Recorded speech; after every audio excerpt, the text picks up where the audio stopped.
Sir ఇప్పుడు మార్కెట్‌లో ఇలాంటి బిజినెస్ ఒకటి చాలా నీడ్ ఉంది అని మీరు ఎలా క్యాచ్ చేశారు?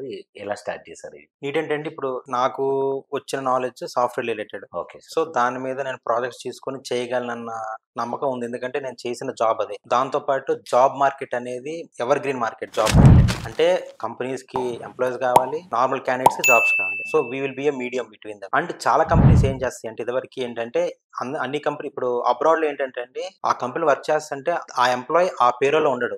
ఇతని ఎంప్లాయ్‌మెంట్ చూసుకునేది వేరే కంపెనీ ఉంటది. ఇప్పుడు ఇండియాలో కూడా అదే ఇన్కల్కేట్ అవుతుంది. ఇదివరకు ఏంటంటే నా కంపెనీలో తీసుకోవాలంటే మొత్తం నేనే చూసుకోవాలి. సో, నేను వేరే కంపెనీకి ఇస్తే నాకు అయ్యే ఖర్చు తక్కువ ఉంటది. తనకి నేను ఆ సర్వీస్ చార్జెస్ ఇచ్చేస్తే సరిపోతుంది. ఇప్పుడు ఏంటంటే నాకు ఓపెనింగ్స్ వచ్చినాయి అనుకోండి, వాళ్ళు నాకు బడ్జెట్ పెడతారు. ఈ ఓపెనింగ్‌కి ఇంత బడ్జెట్ ఉంది. సో, దాంట్లో నువ్వు వితిన్ ద బడ్జెట్ నువ్వు ఒక ఎంప్లాయీని స్కిల్ సెట్‌ని మ్యాచ్ చేసి ఫ్యూ రౌండ్స్ చేసి నాకు ఫైనల్ రౌండ్‌కి పంపించండి అని అంటారు. సో, నేనేం చేయాలి, దాన్ని ఫ్యూ రౌండ్స్ స్క్రీన్ చేసి ఆ రిపోర్ట్ నేను మొత్తం రెడీ చేసుకొని క్లయింట్‌కి ఎండ్ క్లయింట్ ఉంటది. ఆ క్లయింట్‌కి పంపితే తను త్రూ అయ్యాడనుకోండి, on boarding to off boarding కంప్లీట్‌గా మా కంపెనీయే చూసుకుంటది.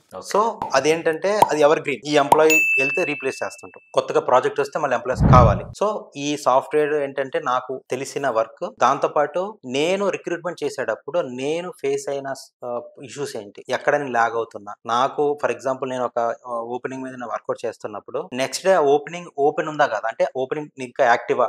డిమాండ్‌లో ఉందా? లేకపోతే అది కంప్లీట్ అయిపోయిందా? తెలీదు నాకు. అది నాకు తెలుసుకోవాలంటే మళ్ళీ నేను క్లయింట్‌ని అడగాలి. Still we need to work on that opening or we need to keep a side. So, yes. ఇవన్నీ ఏంటంటే నా టూల్స్‌లో కూడా దాని updates every day continuous updates వచ్చేయాలి. ఇవాళ ఈ ఓపెనింగ్స్ యాక్టివ్‌గా ఉన్నాయి. దీని మీద వర్కౌట్ చేయండి. రేపటికి స్టిల్ యాక్టివా? లేకపోతే కొత్తగా వచ్చినాయా? ఇవన్నీ కంటిన్యూస్‌గా అప్డేట్ అవుతా ఉంటే కమ్యూనికేషన్ అనేది గ్యాప్ ఉండదు. కంటిన్యూస్‌గా మనకి అప్డేట్ ఉంటది. మనం ప్రొడక్టివిటీ వర్క్ చేస్తా ఉండొచ్చు. సో, ఈ జాబ్ మార్కెట్ ఇవన్నీ ఏంటంటే నేను వర్కౌట్ చేయగలను అని నాకు ఆ కాన్ఫిడెన్స్ ఉందని చెప్పి నేను ఈ బిజినెస్ మోడల్ ఎంచుకున్నాను. ఓకే.